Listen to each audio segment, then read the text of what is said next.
Make sure you're passionate about what you speak about, and content creation can actually be a lot of fun.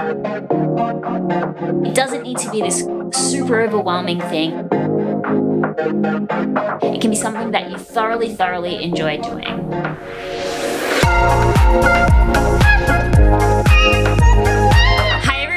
And welcome back to my channel. I made a video about a year ago taking you through my entire process for content creation, and that video was super popular at the time. So many people were intrigued to know exactly how I planned and organized my content, how I came up with ideas, and how I actually produced the content. However, a lot has changed since then, specifically the introduction of my favorite thing on the internet, Reels. And so what I wanted to do was I wanted to make an updated version of that video, literally taking you through my entire content creation process, from how I actually ideate, how I consistently come up with ideas for what I'm going to speak to my audience about, right through to the creation process. I really hope that you enjoy this video. I really hope it is helpful. One thing I do just want to mention, however, is that every single person is going to have a different style that works for them. I don't want to share this with you and you to take away the idea that this is going to be the be-all and end-all of your content creation success. I want to share with you my process, so maybe you can take little elements out of what I do to stay productive and consistent with my content creation. But if this doesn't fit for you, don't feel like a failure. Just keep trying different things, keep trying different iterations until you find a system and a workflow that works for you. It really did take me some time to get to where I am today with my content creation, and I'm always iterating the process. I'm always finding new ways to work better, to work smarter, get more out, and to have more fun. So again, don't feel like, when you hear someone talking about their process, that their process is the only process, because that's not the case. Find what works for you. The most important thing is that you're happy and you're consistent and that you're getting content out that you enjoy creating. And hopefully you can take some ideas away from this video. If you did enjoy it, I would very much appreciate it if you gave it a big thumbs up, of course. And if you are new here, why not consider subscribing? So the biggest question that I get around content creation is, how do you always come up with ideas? And then on the piggyback of that, a lot of people ask me how I separate my ideas from platform to platform. So I want to talk about those two things first. First of all, how I always have ideas for my content creation, or how I never run out of things to say, is really twofold. First, and very practically, is that I always have a running list of ideas on my notes app in my phone. And this comes from every time I have a conversation with someone about business or mindset, every time I have a client call and they ask me a question and we go deep into a conversation. If I see something that somebody else has said on the internet and I either agree or disagree, I'm constantly on the lookout for ideas that are relevant to the content that I create here on the internet. This may come with time. I feel like I have such a good perspective on my own creative process, such a good perspective on my mission and what I'm trying to achieve in the world, that pretty much everything, whether I'm watching a movie, whether I am having a conversation with someone, whether I'm overhearing the conversation that other people are having, everything, my mind works in the way of how is this relevant to my message and the mission that I'm on and the content that I create? And whenever those little thoughts pop into my mind, oh, I could turn this into a piece of content, I simply just write the scenario down and then I'll talk about it at a later date. Constantly making your life the content is a really great way to never run out of things to say. I will mention, however, a big part of this particular thing working comes from you being truly passionate about the niche that you've chosen. If you don't have that much of an interest in your niche, trying to constantly think about it and turn so many of the interactions that you have in life into pieces of content, it's going to be boring. It's going to drain you. Whereas when you truly do enjoy what it is that you speak about, every time you're learning, speaking, conversating, and therefore generating ideas, it's going to be an enjoyable process. So I thoroughly enjoy talking about business, mindset, psychology, confidence, self-love, and all of these things. So when I'm constantly thinking of pieces of content in my day-to-day life, I'm actually having a good time doing it. But very practically, writing things down on your notes app is the first thing that you can do. But the second thing is just making your life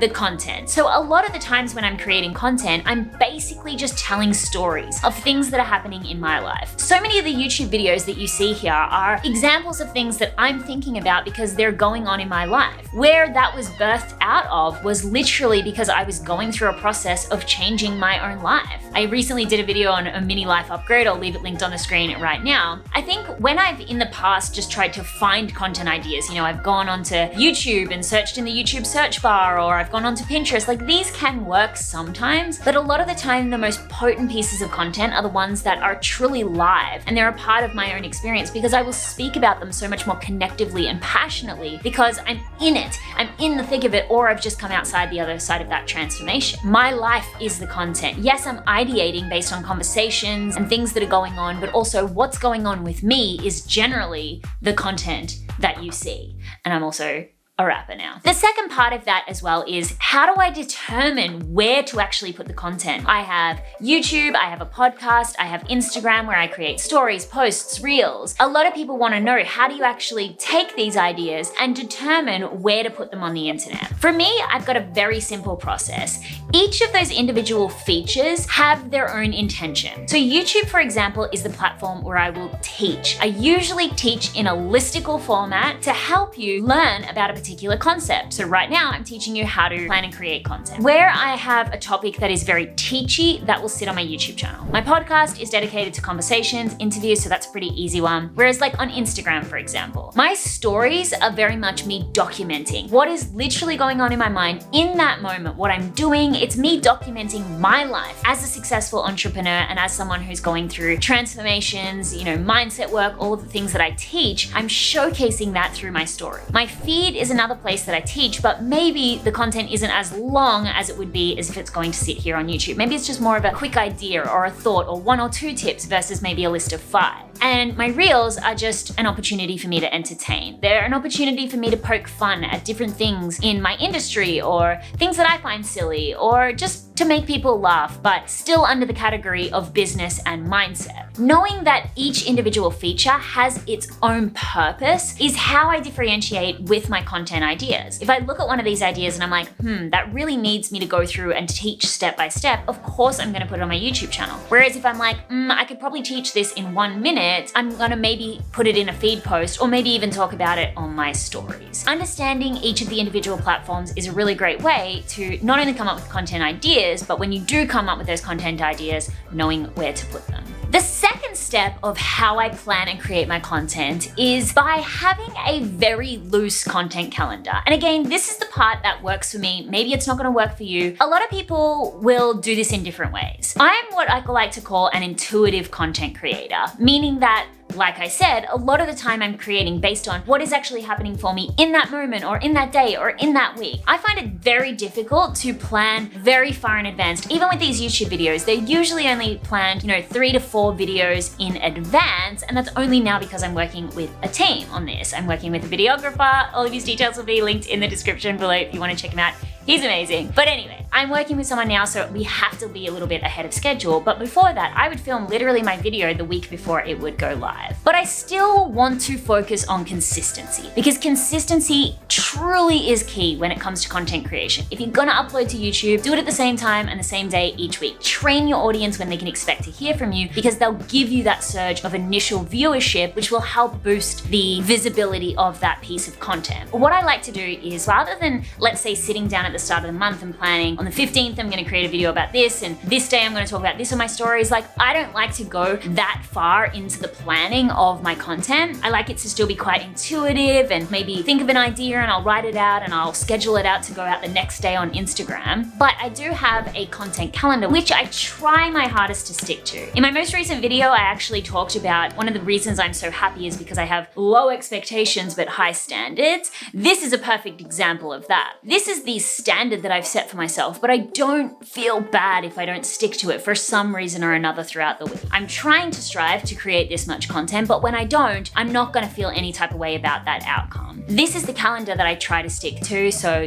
creating consistent stories, reels, my YouTube videos. Eventually I will bring my podcast back as well. But that might work for you, to just, rather than actually sit down at the start of every week or every month and plan out exactly what pieces of content you're going to create, just having a target, like a bullseye that you're trying to aim for. My little tip is, the best place to stay the most consistent is on your rich content platform. So either your podcast or your YouTube channel. Instagram and stuff, it's easier to be a little bit more flexible, but with your rich long form content, that's when you want to actually train your audience when they're going to hear from you, how frequently, how consistently, and when they can actually get excited and go jump onto that piece of content straight away. So coming up with a loose content calendar is a really great way to just stay on track track and have yourself a consistent goal to aim for. Recently, one of my clients was struggling to stay consistent with her YouTube videos. I said to her, you need to make this as simple of a process as possible. We sat down and we came up with a YouTube workflow. So I've got the ideating process, I know when I'm gonna post, and then the next part of it is knowing exactly how to bring a piece of content to life. You wanna have a checklist, a step-by-step process for creating whatever pieces of content you're going to create. Now, this does work better with long-form content. I don't have any types of workflows for posting to my Instagram feed or posting to my Instagram stories. I don't really have one for Reels. I could, because I do have a system which I'll tell you about in just a moment. More so for the things that have multiple steps in order for you to create. The reason why this is so helpful is because the more militant you can be with your process, the more creative space you actually have. And I know that seems backwards. You would think the more flowy you are, the more creative freedom, but structure actually births creativity. If someone was trying to write a book saying, oh, I'll write when I feel like it, I guarantee is gonna take them so much longer to actually write that book than if they said, I'm gonna sit down and I'm gonna write for 3 hours every single morning. I'm just gonna sit at my computer and I'm just gonna write whatever comes up. When you have a system and a process for your content creation, it makes it a lot easier to just say, okay, I'm at this stage with this video or blog or podcast or whatever, and I know that in order to bring a piece of content to life, I just need to check off the boxes. My client started doing this and she was so much more productive with her videos that she was able to actually start getting out 1 video a week, whereas before she was really struggling to stay consistent. The goal of this is really just to take the guesswork out of it. I mean, the next step beyond this as well would be scheduling in times in your calendar to actually check mark these things off. At the bare minimum, having a checklist, having a workflow for developing a piece of content will allow you more creative freedom. So that's the section on how I kind of plan and organize my content. I wanted to walk you through my system for how I actually create YouTube videos and Reels. Obviously, YouTube is such a big part of my platform, and Reels, like I said in the beginning, is just like, I'm just obsessed. Like, I am obsessed. I love them so much. I love to watch them. I love to make them. I love them, okay? Reels are so much fun, and obviously Instagram are really pushing Reels at the moment. So first of all, as you saw in the screenshot, my YouTube videos is very systemized. You know, what I do is I actually come up with my content ideas based on those notes that I have been taking in my phone, or the ideas of like what's going on in my life. I will then come up with a loose structure for my videos. It's not so much a script as it is a kind of checklist. Most of my videos, if you haven't noticed, are created in a listicle format. So it'll be like, this is step 1, step 2, step 3, step 4. What I actually do is I just come up with what I'm gonna speak about. Then I sit down and I film the sit down talking bit of my videos. I just, you know, sit down and I have my computer in front of me, as you can see here, and I just go through each of the individual points, and I'm just sitting down and filming. And then it goes into the editing phase. So I edit my videos, upload them to YouTube, and then turn them into a blog post. It doesn't need to be this like huge, overly complicated thing. I mean, my process is definitely growing into something a lot bigger now that I am working with someone else. Beforehand, like just sitting down and editing the videos, I think the biggest thing is just making sure that you have the ideas there and that you're being as organized as possible. YouTube can feel like this super overwhelming thing, but it doesn't need to be. No content needs to be. It can be something that you actually have a lot of fun with and that you really enjoy. I think the biggest thing is having those systems in place, taking the guesswork out. If you just sit down, stare at a blank page, have no structure to your process, of course it's going to feel overwhelming, and of course you're going to procrastinate. Make it as methodical and as systemized as possible, and don't give yourself any space to weasel out of the process. Okay, so now let's jump into how I actually create my Reels, which is the big one. And like I said, I have been having so much fun with Reels. I love them so much. No, I don't think you understand. I'm obsessed.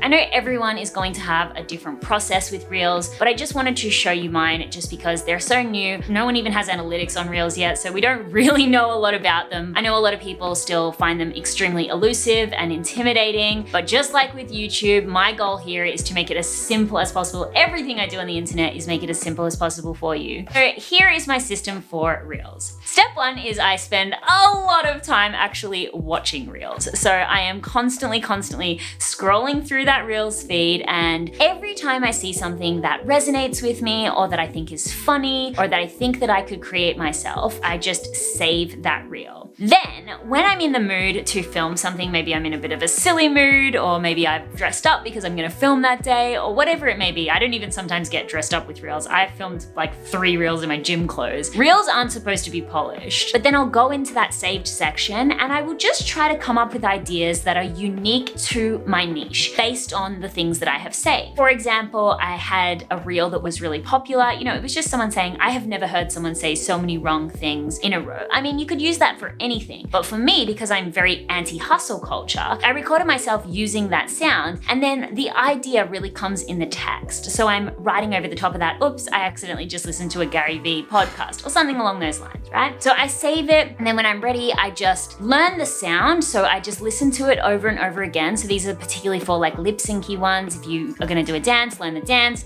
If it's a sound, learn the sound. If it's something that is just music, that's fine. You can just act it out. But I film all of my reels actually just on Instagram. I just learn the sound to the best of my ability. Some, you know, aren't quite matched up, but to the best of my ability, I will simply just record me saying the thing and then type over the top of that. You don't have to go crazy with your reels at the moment. I think a lot of people are doing these like crazy transitions and all of the stuff that has moved over from TikTok. But when it comes to reels, the best thing to do is just get started with them, get started with the process, come up with your own workflow, like I just said, and be consistent with it. The biggest thing I wanted to share in this video today was how simple content creation can be, but also how consistency is more important than anything. I'm not saying you have to be on social media every single day creating content. You don't have to do that. And anyone tells you that you do, they're lying. But consistency, you know, not having a sudden surge of inspiration where you show up and create a bunch of stuff one week and then disappearing for 2 weeks after that because you've got no ideas or you're overwhelmed by the process. Make it as easy as you possibly can. Learn a system, a method that works for you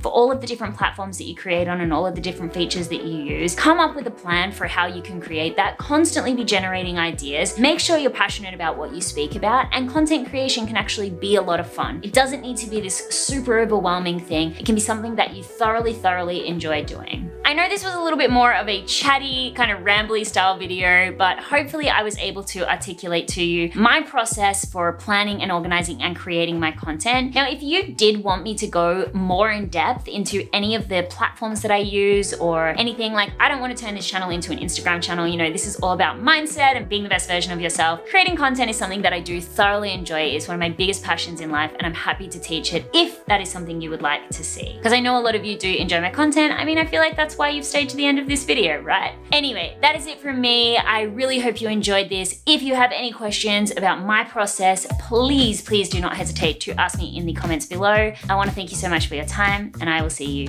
in the next video. Bye, guys.